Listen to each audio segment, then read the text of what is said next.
there! Maybe you have seen the video of when a little cartoon Bill went to Capitol Hill to see if he could get made into a law from maybe a few years ago. I may have been a child when that came about. Or maybe you've been wondering why things can't get done in Congress. Either way, or maybe both, maybe it would interest you to know how a bill becomes a law. We are going to talk about that today, and hopefully you'll at least have some clarity about how difficult it is for a bill to become a law. And with that knowledge, you'll be better equipped to advocate for what laws you want to see get made. So this is an overview of how laws are made, and this is in a lot of depth, and there's a lot of information in here that really your average everyday citizen probably doesn't need on an ongoing basis. But it's a really great overview, and it comes with a lot of good information about how to look at the code of the bill, so how you read a bill's bill number, where it starts from, where the bill, the bill number, what session it's in, all of that. But for people who don't really want to read the Federal Register all day, that's where they keep all the information about the goings-on of government, sometimes this is a bit overwhelming and a bit too much. So we're going to go and zoom out a little bit and pick up on the key elements of this that you might find interesting and relevant, and then allow you to come back to this with a little more knowledge and understanding of how to pick into those parts that you find more important for what you're doing. For this, we are going to pick one chamber that we're starting in. And for this exercise, we're going to pick the House of Representatives. A bill does not, except in certain circumstances, have to originate in the House of Representatives. Those circumstances being mostly having to do with budget. But for our purposes, it allows us to discuss some of the nuances of the House of Representatives in a more formal way. So we're going to pick the House of Representatives to start with. Step one, which you'll see down here in the corner, is that a bill has to be introduced by a sponsor. That means that a member of Congress, in this case a member of the House of Representatives, has to write, or really have staff write, the bill and has to sponsor its introduction in the chamber. Now, there can be multiple members that are sponsoring a bill, and when you have multiple members sponsoring a bill, especially if that's a bipartisan sponsored bill, it does show a broader coalition and greater support for the bill. So, depending on what you're trying to show with the sponsorship, that may signal something based on who's sponsoring the bill. The next stop on the road here is the bill gets referred to committee. Now, referred to committee should really be referred to committees, because many bills are referred to multiple committees and then are referred down to subcommittees within those committees. In the House, the Speaker or his designate refers the bill to committees to be heard and to be marked up and to be dealt with at that level. The art of the multiple referral has grown over time, and that means that a bill, let's say on busing, for schools can go both to a transportation committee and an education committee for workup and markup. Speaking of markup, that's step 3. Broadly, this term is either given committee work or committee markup, but this contains many different things. So committees can first take the work on themselves or subdivide the work amongst their subcommittees, because every committee has their own subcommittees underneath them. Most committees do, I should say. They can hold hearings where they bring in experts to testify. They can bring in the sponsors of the bill to testify about the bill. They can have work sessions where they actually say, we want to strike out this language or add this language. And eventually, if they're going to move the bill forward, they have to vote on it. And it has to get approved out of those committees that it's in order to make its way back to the main chamber. So you can imagine that if it's referred out to multiple committees, I should say, that it's got to get voted on by those committees to come back out. Now, when you are referred out to multiple committees that are different, not subcommittees within a committee, the potential for conflicting language can come into play here. So there does need to be some sort of way that work can be done to make sure that the language is the same, because whatever comes back to the floor needs to reflect a singular bill, not multiple bills. It's not a pick and choose.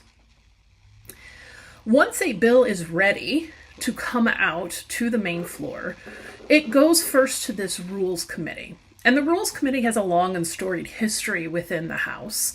There is a Rules Committee in the Senate. It just doesn't play the kind of same central role that it does in the House. But in the House, what happens is that the Rules Committee determines how a bill is going to be heard, debated, amended, etc., while it's on the floor of the House. And so its time in that Rules Committee is really important, because that determines everything that happens from there on out for that bill. This committee is largely controlled by the Speaker of the House, and the determinations about how these things happen are really integral for the success or failure of the bill moving forward.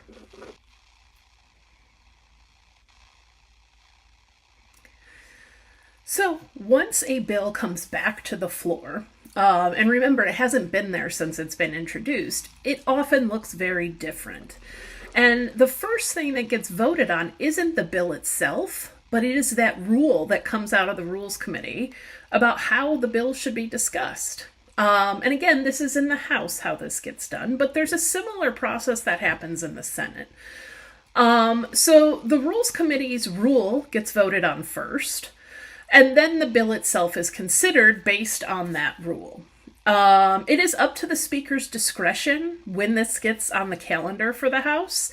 And as you can imagine, because the Speaker is a member of a party, depending on what the bill is about and its priority within partisan politics, that really makes a difference as to when things get scheduled. If the bill fails to pass here, it's dead. It's not going to go to the other chamber. It's not going to go to the president. It's dead. And that is, barring any kind of unforeseen special circumstances to the contrary. Now, if it passes, then it gets transmitted to the other chamber, in this case, the Senate. And it goes through the same cycle of things. It gets referred out to committees. It goes through committee markup. It gets brought back to the floor.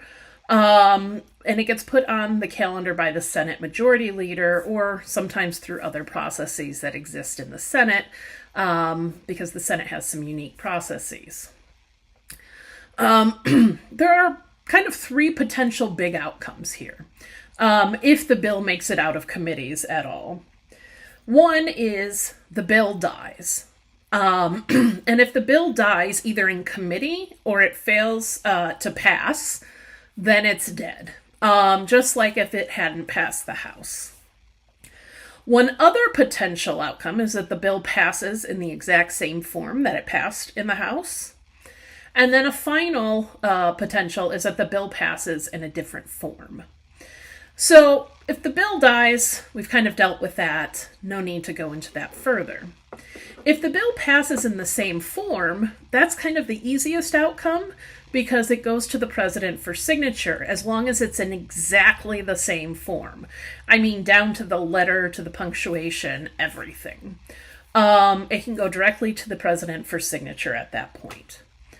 But if there are any differences in how those bills look, then there's going to be some sort of work that needs to be done.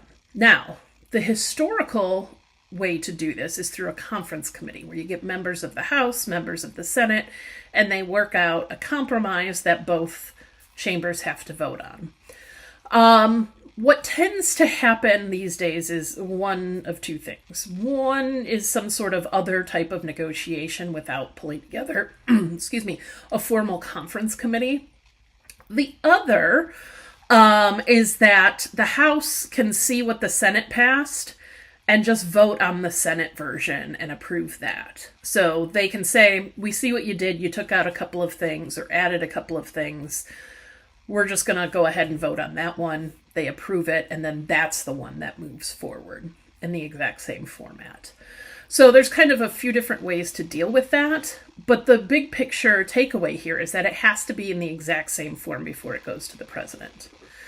Once it goes to the president can sign it, and it becomes a law. Hooray! But there's one potential roadblock, and that is the president can veto a bill. If both chambers pass a bill, the president still has the option to veto it. That is one power of the presidency. And Congress has a few options there. The first is Congress can choose to override a veto. And overriding a veto is something that doesn't happen often, but it does happen. You can imagine why it doesn't happen often, that the Congress gets together to override a veto. And it's because you need 2/3 of both chambers to vote together to override what the president said. And we just don't see a lot of members of Congress voting together like that. Option B is that both chambers can work together to modify the bill to satisfy the president in some way and then repass it in that version so the president will sign it. Option C is that you can enter into some negotiations with the president. Leaders from both chambers can negotiate. Maybe the president agrees to sign the bill if Congress agrees to do something on something different, an unrelated item. And maybe that's with or without modifications on the bill in question. And then option D, which is what is most likely going to happen, is that the bill dies. The president's veto stands, the bill dies, and that's the end of that. So as you can see, every step along the way has so much built into it that can lead to a bill failing. And it's such a hurdle at each point that it's, when we think about Congress not getting things done, we're kind of mad, and rightfully so. But at the same time, when we look at the process, it's kind of understandable why things don't get done. One theory about this, which probably will sound very reasonable once we've now gone through this, is the idea of pivotal lawmaking. And this is the idea that lawmaking depends on all of these pivots in the system. And pivots are really these points where you have to get over a hurdle, right? And where there are these actors that can block change. And that's because all of these pivots represent a place where you need a super majority. You can't just get 50% plus one to agree. You need 2/3, 3/5, etc. So the presidential veto is a good example of that, but there are others. The Senate, as you may heard of, has a filibuster, at least as of the moment that still stands for legislation, which means you need to get at least 60 senators to agree not to hold up a bill.